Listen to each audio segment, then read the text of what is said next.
Welcome back to the Beyond the Dojo podcast. I'm Lauren. I'm Jeremiah. And if you're watching on YouTube, we're obviously in a very different location than we normally are. We're not sitting at our kitchen table. We have Rick Hotton with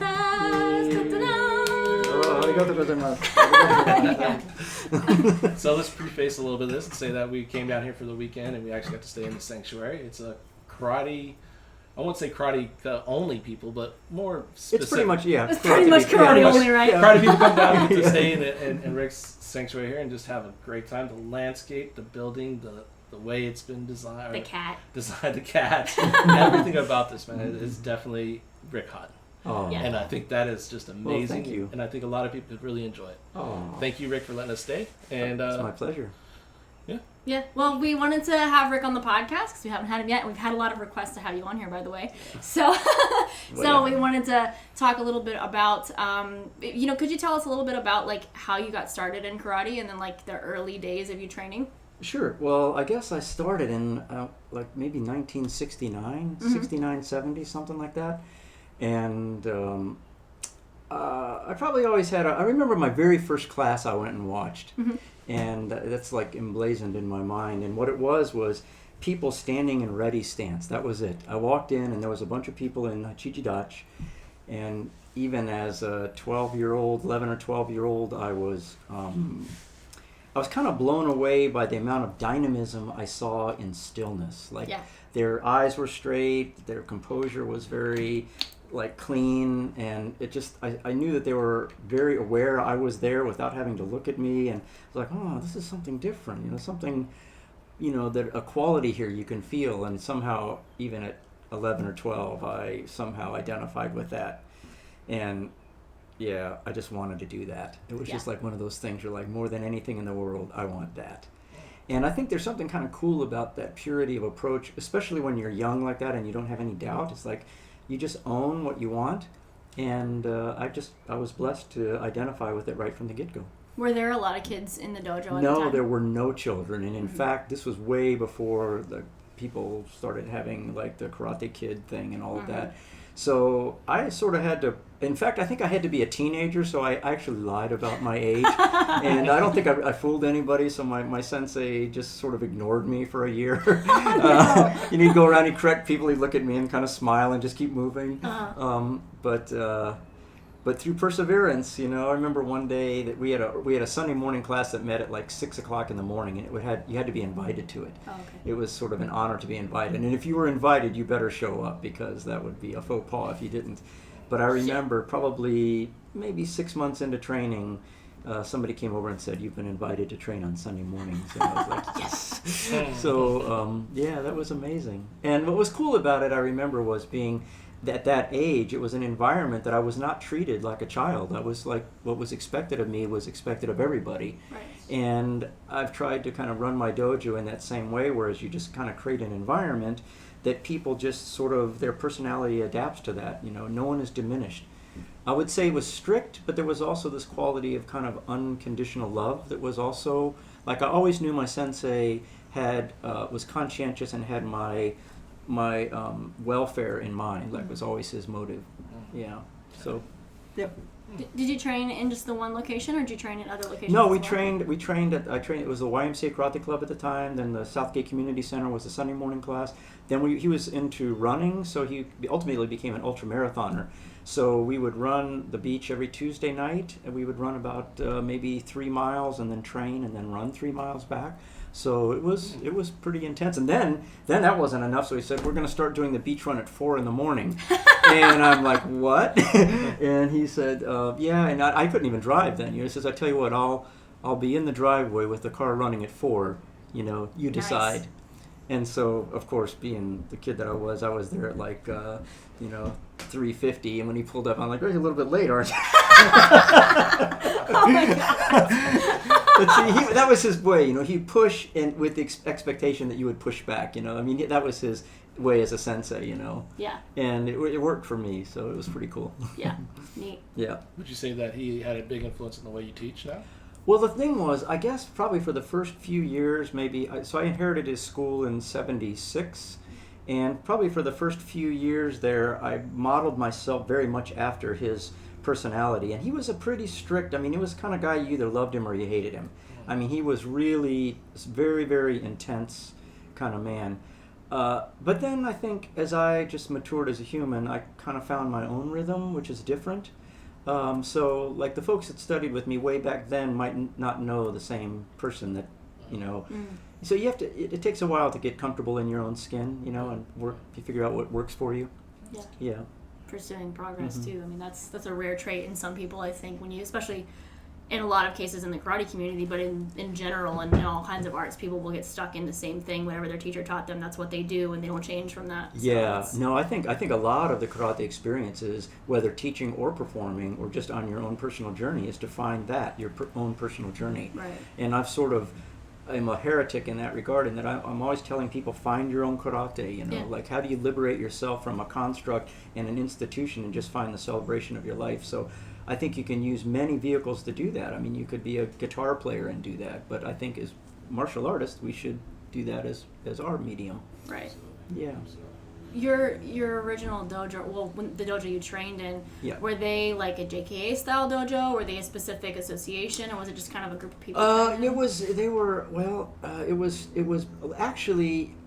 was almost like early Taekwondo was Shotokan karate. Right. Most people don't know that, but if you've been around, you know that it was very much that. And I would say that his standard was probably harsher than any standard I have ever experienced. Right. Like, I mean, your foot had to be exactly this, and it had to be exactly that, and it was really severe in that regard.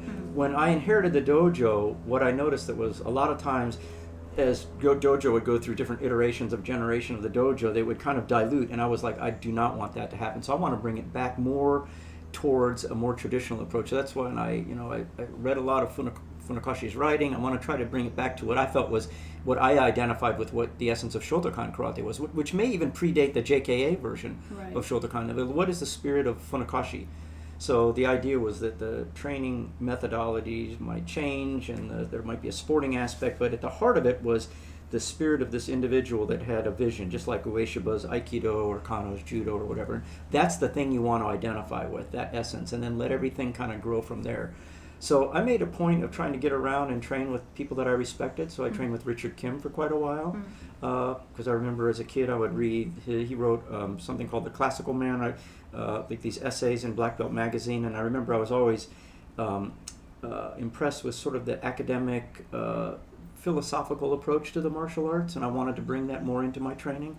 So I joined his group for many years. I think we were the only Shotokan club. I think they were Shorinji Ryu, which was very similar. I think he actually taught with Nishiyama at the La Jolla camp every year. So there was a lot of the body mechanics were very much the same. But he had this he talked about neurolinguistic programming. He talked about body language. He talked about mythology. So he brought a lot of things into that experience, and that was what I was looking for. So And then I found Satomi Sensei, my Aikido teacher, and that was like a totally different, like, he came at a time where I really needed almost like a paternal, I was really struggling to find somebody that was further down the pike that was almost like a father figure. Right. And he fit that just perfectly. And although he was doing Aikido and I was doing karate, it was really about how do you approach something. That was his offering, was like, how do you succinctly see the essence of something, identify with it.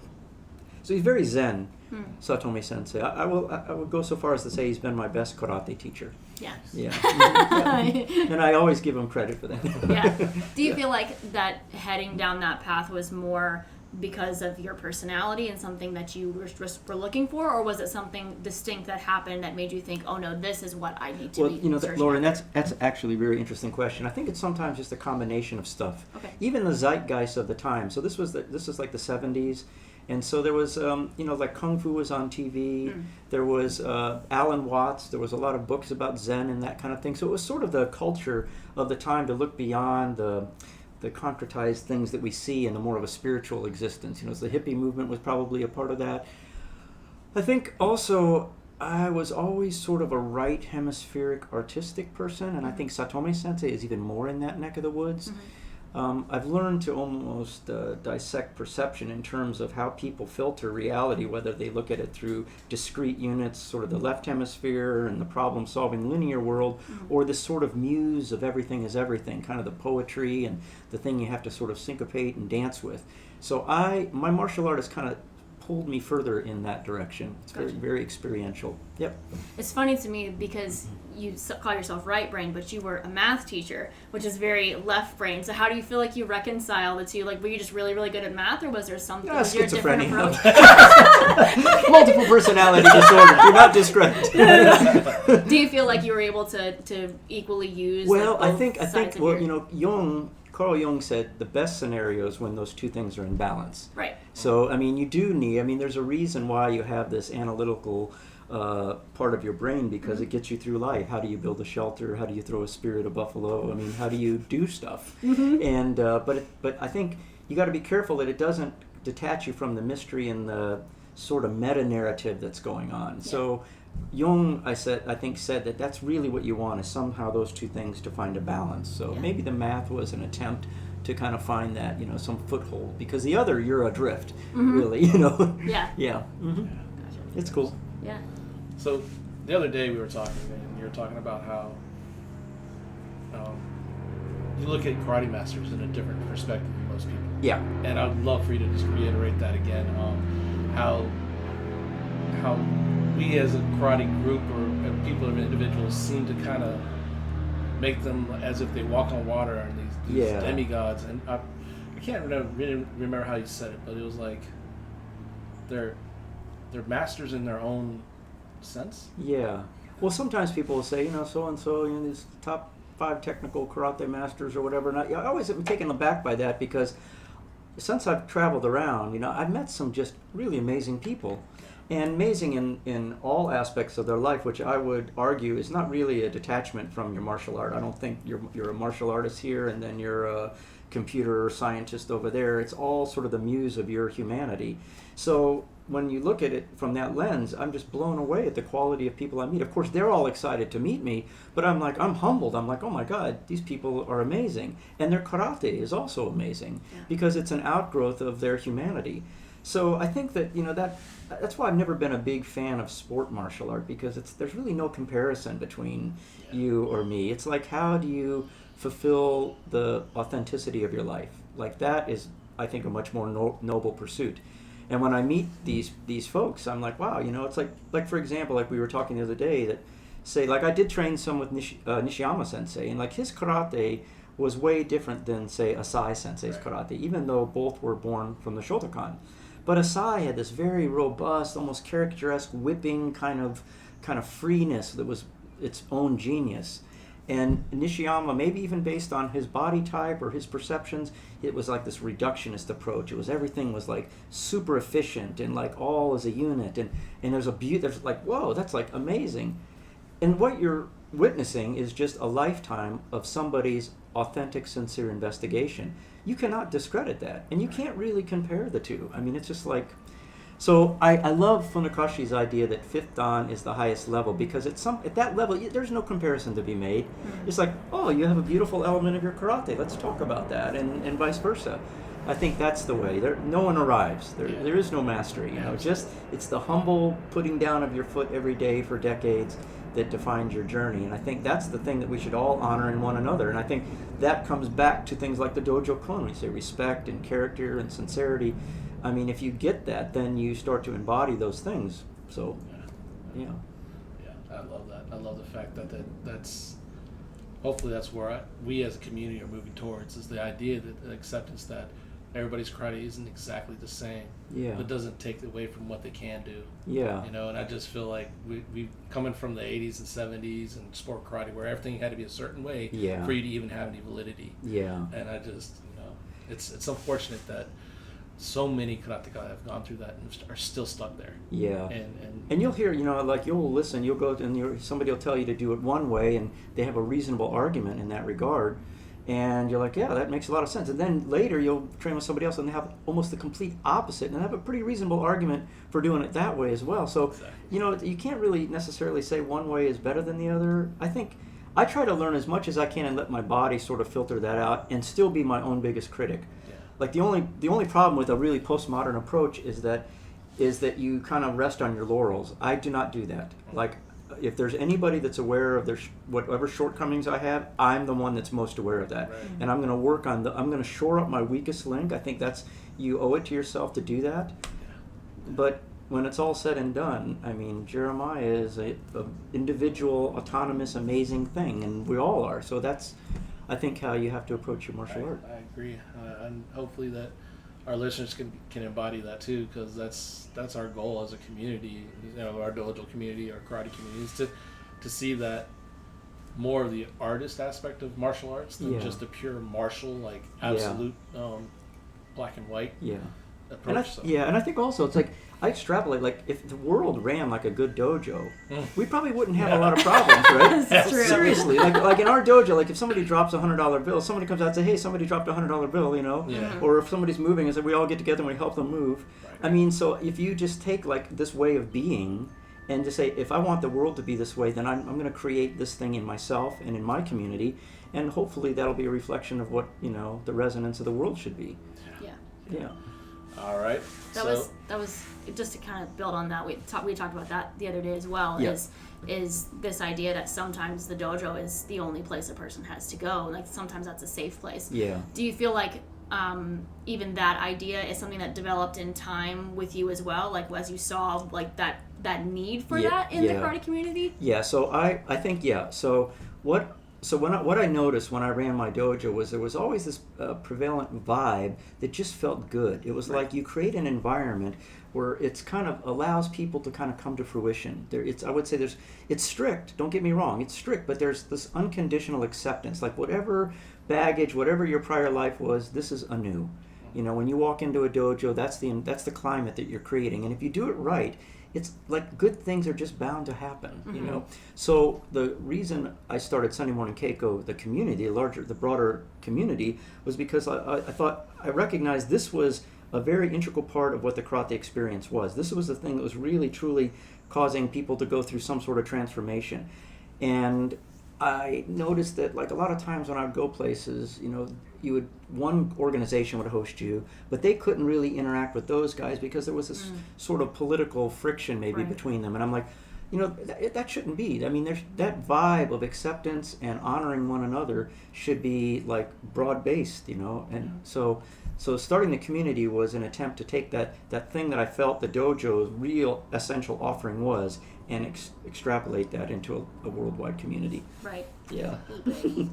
This is pure consciousness, by the way. And you can't say PC. You got to say the whole thing. Pure consciousness. Okay. That's awesome. Our dog does the same thing in the middle of our podcast. Oh yeah. Tippy taps. That's a great thing about the Zoom classes. You meet everybody's animal. Exactly. So, I'm gonna sound out of word. So physically. Yeah. And how do you see the two, physically and spiritually, and how one can affect the other? I know when you watch yourself and we watch you in karate and your YouTube videos and everything else, you see this extremely vibrant, extremely powerful and sharp technique. But when you talk to you, it's Rick, bro. Bro, not like bro. I mean, like it's a good respect, but you could tell that. Bro-us. but there's this distinct difference there, but not at like opposite ends or water with oil, but more like I can see it in his karate, but I kind of see this aspect of him in his personality too. Yeah, I appreciate that. It's how do you keep it from not being so silly all the time? I guess is the question. Well, I wouldn't discredit silly because someone one time told me a line I'll never forget. They said, "Joy in the heart is a state of grace," like with a capital G.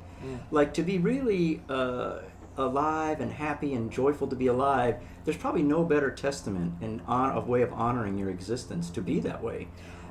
So I think that living in the moment is a big part of it.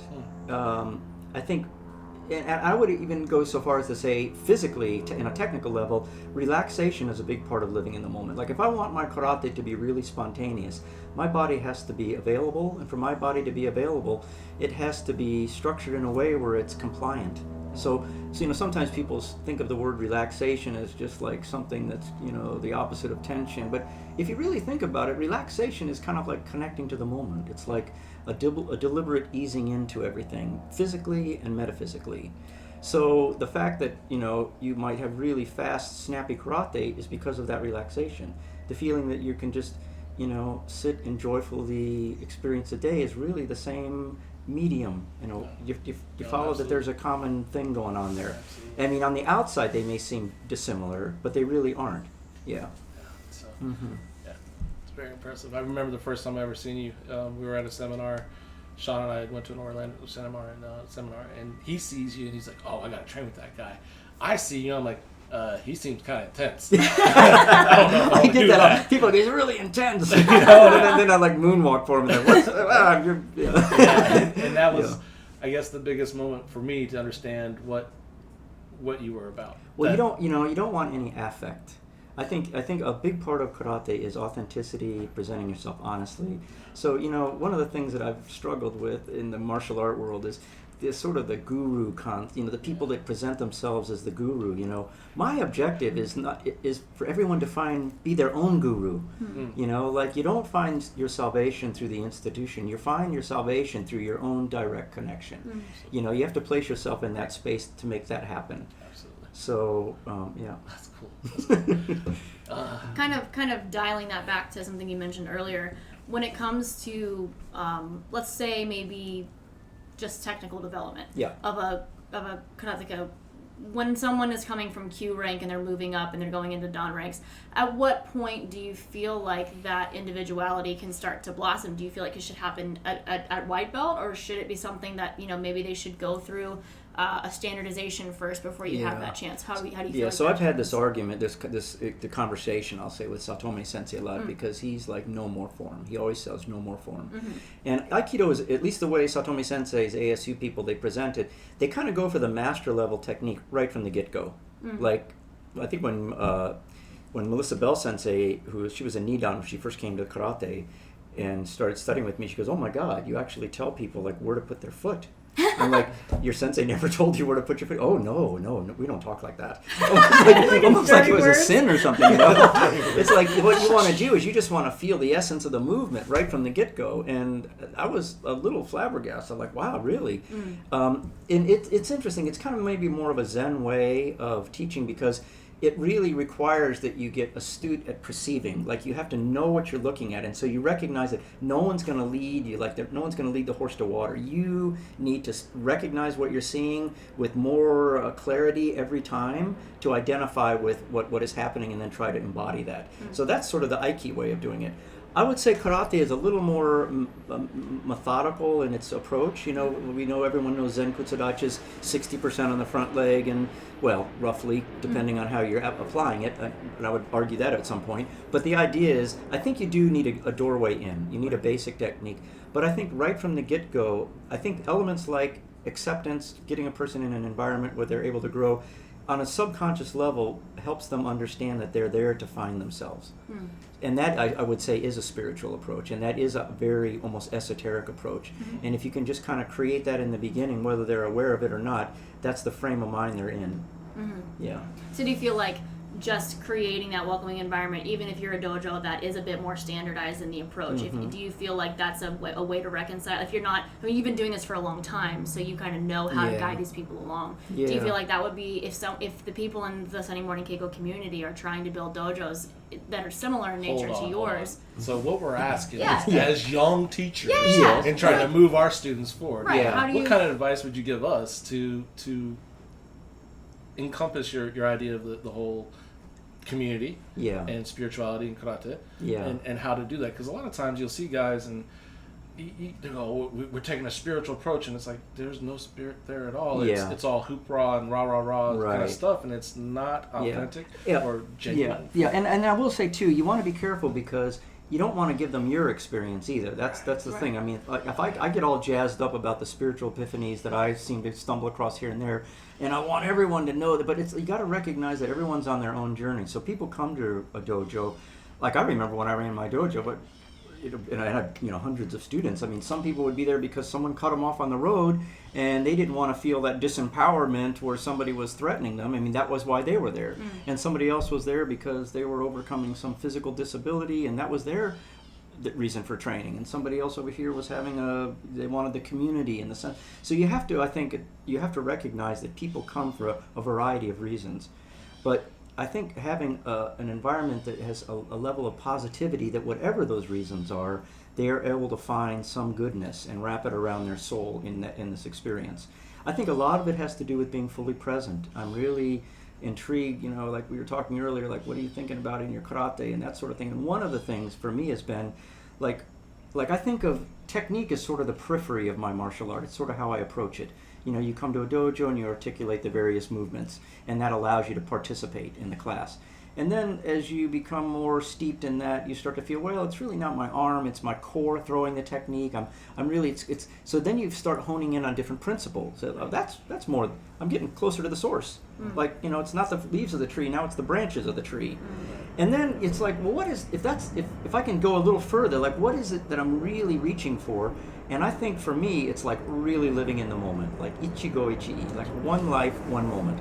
And if you can do your martial art that way, if you can live your life that way, if you can approach your students that way, there is that's such a novelty, just saying nowadays, because we live in this frantic, everybody multitasking. When you can, like Funakashi said, although the doorway is narrow, you should go deeply in.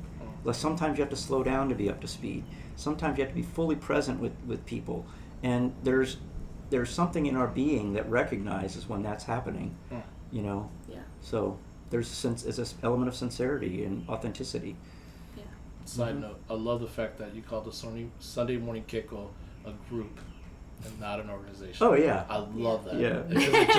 And sometimes we go so far as to say it's the organization that's not an organization. Absolutely. Yeah. But it just gives us such a better perspective on what the intention is. And that intention is as a community building thing, not I'm a dictator and leading someone somewhere. Yeah, and the thing is, what's awesome about that is that when it's not just one grand poobah, doling out his, blah, blah, blah wisdom, you're enriched by the quality of all the conversations.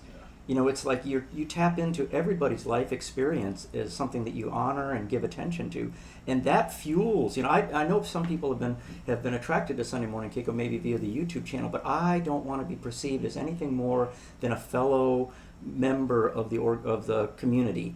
And I will guide it in my best I can, and my students and whomever else will do it the best that they can. But I don't want it to be about the individual. I want it to be about the community. And sometimes people go, well, that's like a really novel, never heard of an organization like that. And I think in my mind, it's actually the only sane way to do it. Right. And if the whole world was kind of like that, it would probably be the thing that would save us all. Right? Right. Yeah. Exactly. Yeah. Is that something that you're trying to develop organically, or do you have any specific goals for the I'm trying to say, not say organization, for the group that you maybe direction you want it to head? Yeah, well, luckily I have some really, really awesome people that are helping. And I'm not going to say that was also by accident. I think because if you concentrate, if you're really present, think about every next step as with the quality that you want to present that moment with, then things will be attracted to that. People will sense that, and I think then you build a synergy, and hopefully you build a synergy that exists beyond, what amazes me is we're practicing Funakashi's karate, but Funakashi's long gone, right? Yeah. So the things that we see are not the things that are really there. Mm-hmm. It's the energy that's there. Mm-hmm. And you have to kind of surrender to that. We'll all come and go, right? Yeah. But we're tapping into a vibe, and we're participating in that based on sort of the celebration of our own existence and honoring that in one another. And that's what it's all about. It's like tapping into the unseen thing. Right. It's the real thing. Yeah. Yeah. Yeah. So for me, the highlight for many years was Winter Florida Keiko. Florida Winter Keiko. And it was training because I love to train with high level instructors, but it was also it also seemed like there was an equal part of community, just community building and commune of eating and drinking with each other, learning about each other. It's crazy because a lot of times you go to different seminars and you train, then you go back to your hotel room. Yeah. Right. And that's it. Yeah. And you conversate just a little bit. But in Florida Winter Kickle, man, it's like you train and immediately after, it's like you're in the middle of a club. Everybody's talking and laughing. And what's really cool is we've been getting that same vibe in the Zoom classes lately, which has been it's like that energy, you can feel it even through the technology, which is it's pretty cool. I mean, I always thought when I ran my dojo, I thought whether I have a family one day or not, this will be my family. I'm going to grow old with these people, and we're going to move through life together because we're kind of blessed to be on the planet at the same time. How cool is that, you know? Yeah. And so I think you just keep that idea in mind. So, you know, we trained this morning. We went out to lunch, you know, and it was like, I'm not sure which part I had more fun at, right? You know, we drank mimosas, and I'm like, you know, we're a drinking club with a karate problem. There you go. And then we're gonna slowly get the triumphs in there. But that's but isn't there people being people, right? People being people, I love the authentic feel of being part of that group is the authentic approach to life. Yeah. Beyond karate, you know, because we talk about all the time, karate is life, and you have that connection. But then you watch the guys, and you're like, not so much. A lot different off the dojo floor. I was disillusioned by that too, you know, because I always, when I came up, karate senseis were kind of monk-like, just saying. Right. I mean, it was like you were trying to work on your character or whatever, and don't get me wrong, we're all human, and human frailty is what it is, you know. So I am very understanding of the difficulties that people go through in their lives. But the thing is that you're at least working on that. And that manifests just in how you present yourself. And like these Brian and Carolyn moved down recently, and everyone's going to go help them move. And I mean, it's just that's what you do, you know. So, I think that development, you can't say character, sincerity, effort, etiquette, self-control in the Dojo Kun and then not do that. Right. Like, what are you thinking? Right. One of the things I really love about this whole approach to training is, I think in other martial arts often, I don't want to say in MMA and mainstream commercialized martial arts because I don't know for sure, but what it appears is that everything is external in those types of martial arts, and everything's fully martial. Yeah. And I get that that's their purpose. Yeah. But you've talked about like the spiritual and character development. I think whenever you're taking so much time, like even today, whenever we were in class, just taking the time to think about how your body is moving and being more in tune with that, and learning how to do that on an individual level, regardless of what you're working on or what rank you are, being able to continue to hone that. I think that is such a core skill, because then you can apply that to, well, where do I need to improve in my character, or where do I need to improve in my interpersonal development? Absolutely. Yeah. No, your point is so well taken, because I think what we're really studying is not karate. We're studying how to study something. Yeah. It's a paradigm of approach, right. and how do you really refine that paradigm of approach? And I'll go back to what you're also saying, and that I think the world, like let's take the MMA guys, and I have a lot of respect. They're amazing. Their work ethic is awesome, but we live in a world that is so steeped around the utilitarian. Yeah. Get her done. It's like six-pack abs in 5 minutes, or I don't know what it is. But you know what I'm saying. It's like, well, it's not going to work. I don't know how many people on the YouTube videos say, well, I'd like to see him do that against a Parisian street fighter. Like, Parisian street fighters are better than like guys from the Bronx. I don't know. but the point is that I'm not doing it for just that reason. If I wanted to just learn to fight, I would probably do something different. Right. I mean, I'm taking a much broader approach to. That's something that is about like finding an element of truth, goodness, and beauty. Like that's a totally different pursuit. Right. And I think the world at large could get away from just purely the utilitarian and find the connection again. Yeah. The connection from one another, the respect, the honoring, nature, all those things, feel your sense of connectedness to the fabric of life. Yeah. Yeah. Yeah. It's funny because we were even talking with the guys earlier about teaching kids and how hard it is sometimes to teach kids, and their parents will bring them to us because they want more self-discipline, but essentially they're building the skills that we just talked about. They're building all of those skills of like learning how to be self-aware and being able to be aware of how their daily actions are going to build up over time, and that's self-discipline essentially, but we don't, as adults, we don't really look at it that way, I don't think. But what's cool about karate is it and sometimes people say, well, karate doesn't create anything spiritual. I'm like, well, maybe it didn't for you because that's not what you were looking for. Right. it's like the lens that you put it through, and the fact that it even has things like the Dojo kun, and elements like that, or just mizu no kokoro, suki no kokoro. And I don't mean spiritual in some like lofty, godly way. I'm just talking about feeling a sense of connection, right. And opening your awareness up to that, to attune to that. Mm-hmm. That to me is a type of spirituality. Right. Yeah. You spoke briefly about seeking other teachers for yourself because it was people that you connected with. Yeah. How do you think karateka should go about seeking teachers? Like, I know we talked also this weekend about how everybody has access to the internet now, so everybody can just find stuff on YouTube. Yeah. How do you think it would be best for a student to, I guess, make the determination of what type of teacher they should be following? Yeah. Okay. So I think there's an intuitive element to that. Mm-hmm. Just saying. So I got this idea that like a really good teacher one time told me, he said, a freed bird, when you let a bird out of a cage, the freed bird always flies up. And I remember I thought about that a lot. Like, essentially, your consciousness and is constantly expanding. Like, every day, as a human, you're pushing the cusp of your existence into unknown territory. Okay? And he's gonna sing some Bob Dylan or something. That'd be my background. But constant purr. So, and I think that what happens is that you get a hint. Let's say you're kind of constructing a puzzle, mm-hmm. and you're always are kind of on the hunt, whether you realize it or not, for that next piece that's going to fit in the puzzle and cause this gradual expansion of your being. Yeah. These concepts that are sort of in the ether, that are over there in Nietzsche's abyss, that are beyond your level of comprehension, I think you approach them through things that feel somewhat similar to you. Like, oh, I can almost feel, like when I watched, say, like Kawazoe Sensei do like his warm-up one time, I was like mesmerized. I'm like, what am I witnessing? Somebody else might not see what I saw, but I was like, there's a deliberateness, a timing element. He's not even doing karate. He's simply warming up.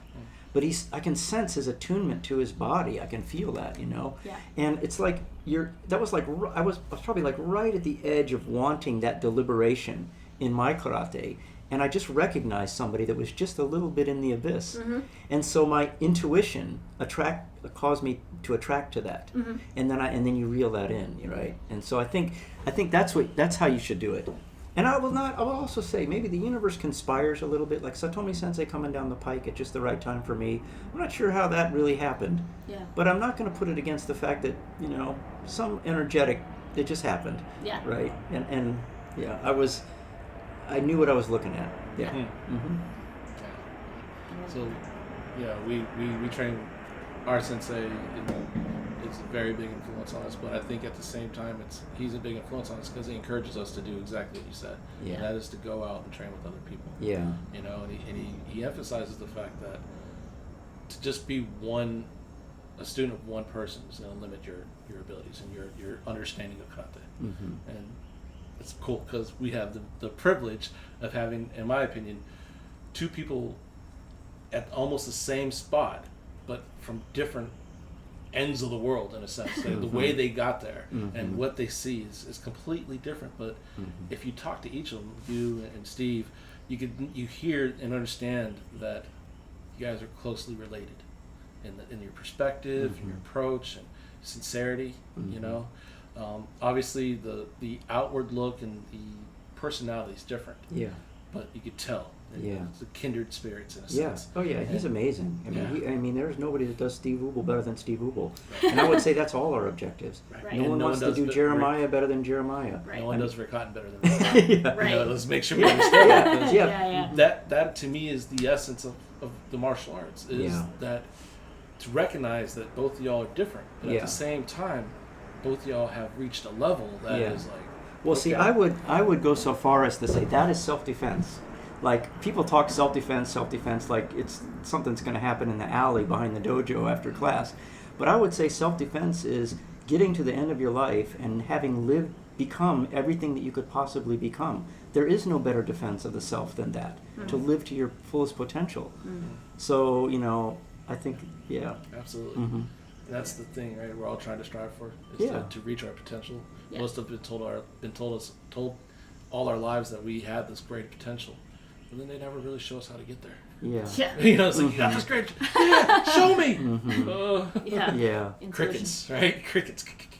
And it rests in appreciation. It rests in gratitude. It rests in enthusiasm, like entheos, in godly, in that energy of life.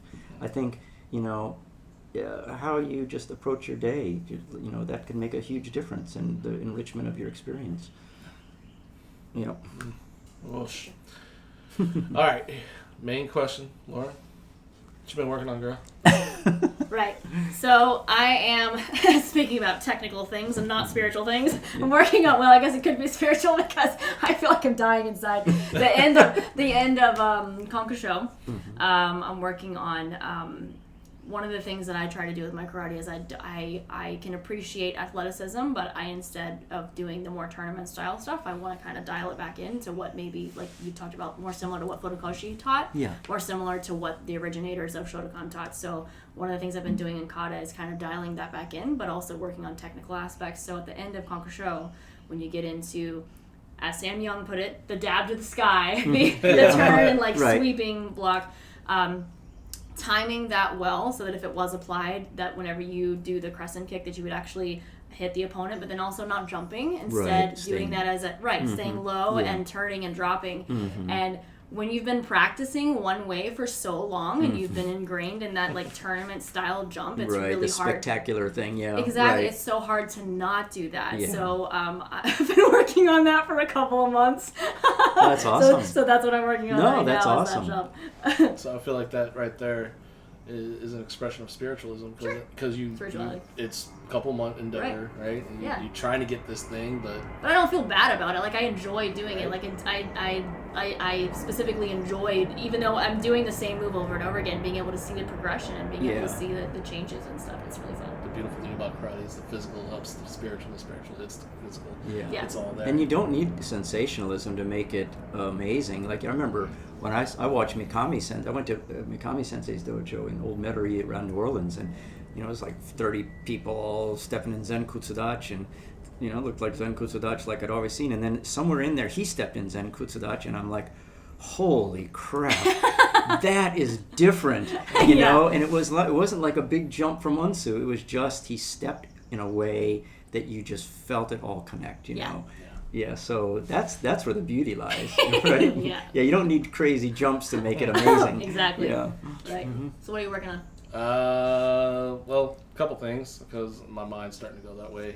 It's hard to focus right now. I've been working on Wankan and application in Wankan.